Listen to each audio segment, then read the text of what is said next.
পাকিস্তানের প্রথম প্রতিরক্ষা বাহিনীর প্রধান সিডিএফ হিসাবে নিয়োগ পেয়েছেন দেশটির সেনাপ্রধান ফিল্ড মার্শাল আসিম মুনির। আগামী 5 বছরের জন্য তাকে নিয়োগ দিয়েছেন প্রেসিডেন্ট আসিফ আলী জারদারি।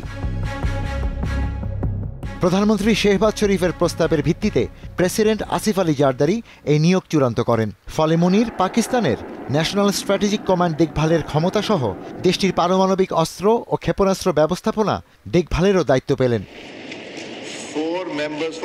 গত 20 মে আসিম মুনিরকে ফিল্ড মার্শাল পদে পদোন্নতি দেয় পাকিস্তান সরকার। সেই দিনই সেনাপ্রধান পদে তার 3 বছরের মেয়াদ শেষ হয়। তবে সংবিধান সংশোধন করে দেশটির প্রতিরক্ষা বাহিনীর প্রধান নামে একটি পদ তৈরি করে আসিম মুনিরকে 5 বছরের জন্য নিয়োগ দেওয়া হয়। এর আগে গত মাসে পাকিস্তানের সংবিধানে 27তম সংশোধনী আনা হয়।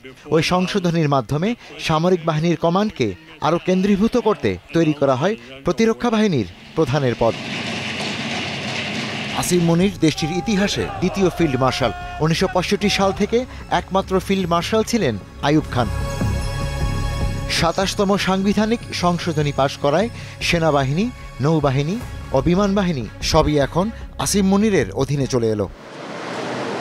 এদিকে প্রেসিডেন্ট জারদারি পাকিস্তানের বিমান বাহিনীর প্রধান air chief marshal Ahmed Babar সিধুর মেয়াদও 2 বছর বাড়িয়েছেন, যা আগামী বছরের 19 মার্চ থেকে কার্যকর হবে। Ishtiaq Hossain, star news.